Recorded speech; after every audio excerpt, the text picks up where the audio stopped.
Terry Crews shares the advice his mom gave him that he carries to this day. A note from Wildcard host Rachel Martin. I cry easily.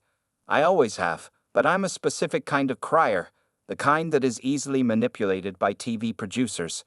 The fast track to a good cry for me is a reality talent show. They're so good at getting you sucked into a contestant's backstory. And I have to say that America's Got Talent is top for me right now because they've got something none of the other shows have: Terry Crews. Crews is the host of the show, and there is just something about the way he cheers for these contestants that gets me every time.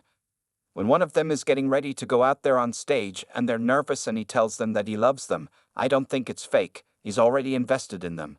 He wants them to shine. I think in that moment he does love them.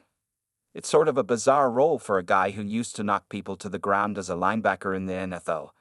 And sure, we all contain multitudes, but Crews is more multitudinous than most. You know, the guy actually went to college on an art scholarship. Football wasn't for him, and long story short, he became an actor. He's been in tons of movies, including cult favorites White Chicks and Idiocracy. He co-starred in the comedy series Brooklyn Nine-Nine and Everybody Hates Chris, which is getting an animated reboot on Comedy Central. And yeah, he's the guy cheering for you from just behind the curtain when you're about to do a really hard thing. That's how I like to think of him anyway. This wildcard interview has been edited for length and clarity. Host Rachel Martin asks guests randomly selected questions from a deck of cards. Tap play above to listen to the full podcast or read an excerpt below. Question 1. What's something a parent figure taught you to appreciate? Terry Crews. My mother always told me, before she passed, she said, "Terry, never forget you're an artist." Number 1. Before everything, you're an artist. And that has colored everything that I've ever done. It's probably one of the most beneficial pieces of advice I've ever received, because when you do things as an artist, it transcends. Like you can mow the lawn, but when you mow the lawn like an artist, you become a landscaper. You know what I mean? Rachel Martin. Totally. That's your palette, that's your easel, that's your blank canvas. Crews. Yeah. One thing I've discovered is that focus and interest create energy. And that's what art does, because you're always focusing on something very interesting.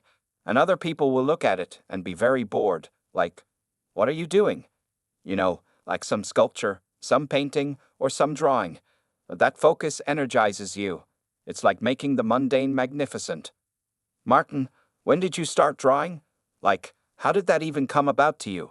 Crews. Well, my mom was very religious. I was not allowed to do a lot of things. My friends could go to the movies, but I couldn't when I was young.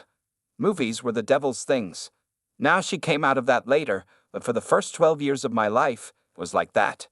So what happened was kids would talk about the movies they saw, and I would go home and draw what they described. I would draw what Jaws may look like.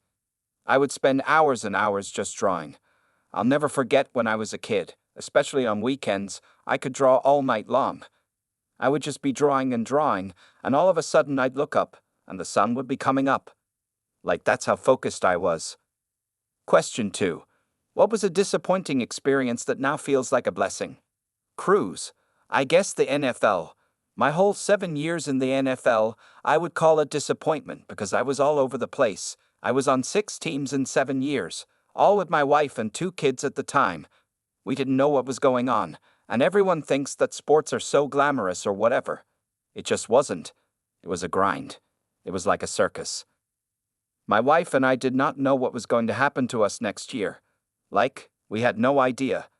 It was a disappointment because I wanted championships. I wanted to be a star.